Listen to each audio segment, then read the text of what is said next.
Hai, Shalom, salam dalam kasih Tuhan Yesus Kristus. Jumpa kembali dengan saya, Anton Siswanto. Hari ini kita akan belajar sebuah cerita atau kisah inspiratif yang berjudul Koin Penyok.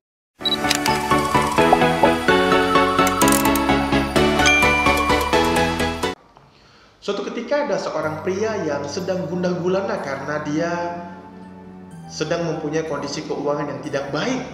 Kemudian dia dari rumahnya pergi tak tentu arah ke tempat yang dia mungkin bisa mendapatkan suatu kesegaran dalam hidupnya. Di tengah jalan dia bertemu dengan satu koin penyok. Ketika dia melihatnya, dia mengambil dan dia melihat mungkin ini adalah koin yang berharga. Dia pergi ke bank untuk menukarkannya dengan uang. Petugas bank berkata, "Pak, pergilah ke kolektor uang kuno. Mungkin di sana uang ini bisa dihargai dengan sejumlah uang." Kemudian dia pergi dan kemudian bertemu dengan kolektor uang kuno. Koin penyok ini dihargai dengan Rp500.000. Dia sangat senang. Dia membawa pulang uang Rp500.000, tetapi di tengah jalan dia bertemu dengan seorang penjual kayu. Dia kemudian membeli sejumlah gelondongan kayu yang bagus seharga Rp500.000. Kemudian dengan membawa gelondongan kayu tersebut, ketika dia berjalan menuju rumah, dia bertemu kembali dengan penjual lemari. Penjual lemari itu melihat dia membawa gelondongan kayu yang sangat bagus dan menawarkannya, "Bagaimana kalau kamu menukar kayu tersebut dengan lemari yang sudah jadi yang saya jual?" Pria tersebut berpikir dan berkata, "Daripada saya membuat kembali lemari menggunakan waktu, saya iakan saja." Tetapi pria itu meminta pinjaman gerobak untuk membawa lemari tersebut dibawa ke rumahnya yang tidak terlalu jauh dari tempat itu. Ketika dia membawa lemari dengan gerobak tersebut,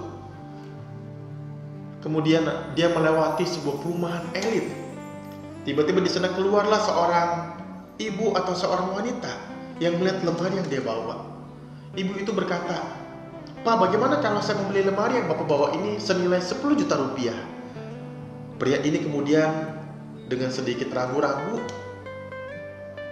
tetapi kemudian ketika ibu ini melihat pria ini ragu-ragu, dia menaikkan nilainya. Dia berkata, "Bagaimana kalau saya membeli lemari kamu seharga 15 juta rupiah?" Wah, pria ini kaget, tetapi dia senang dan dia mengiyakan. Singkat cerita, lemari itu dijual, dia mendapat uang 15 juta. Dia taruh di sakunya. Ketika dia sudah hampir sampai ke rumahnya, dia mengambil kembali uangnya 15 juta untuk menghitungnya kembali. Ketika dia menghitungnya, datanglah seorang pencuri dan menodongkan belati, meminta uang tersebut. Kemudian pria ini memberikan uang 15 juta itu kepada sang pencuri.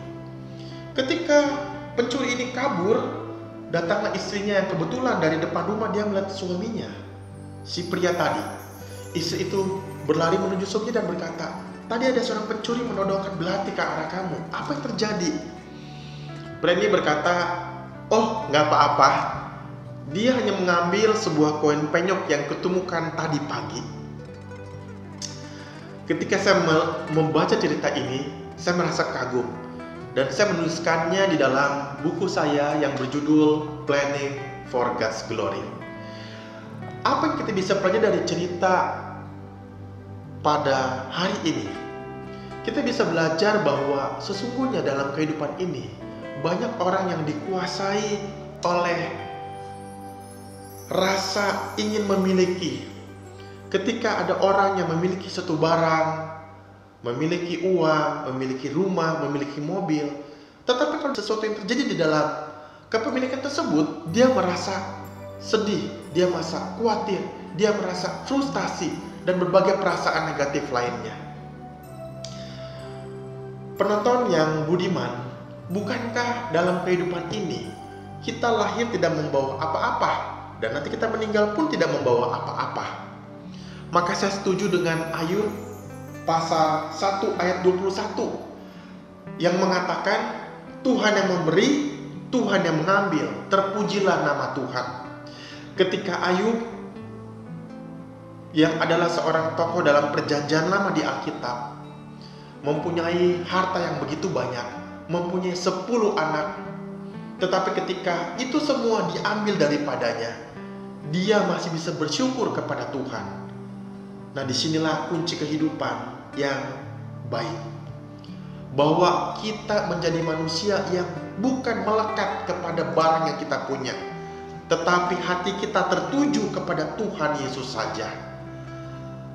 Bagaimana dengan kehidupan kita sejauh ini, penonton yang budiman?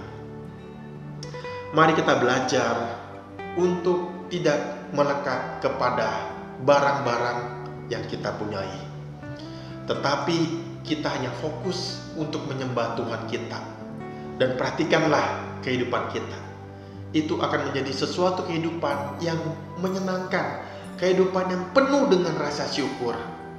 Kiranya kisah inspiratif pada hari ini boleh memberkati kita. Jangan lupa bagikan video ini kepada teman-teman kita, kepada saudara-saudara kita. Dan juga berikanlah like, komen, dan subscribe. Terima kasih, Tuhan Yesus memberkati.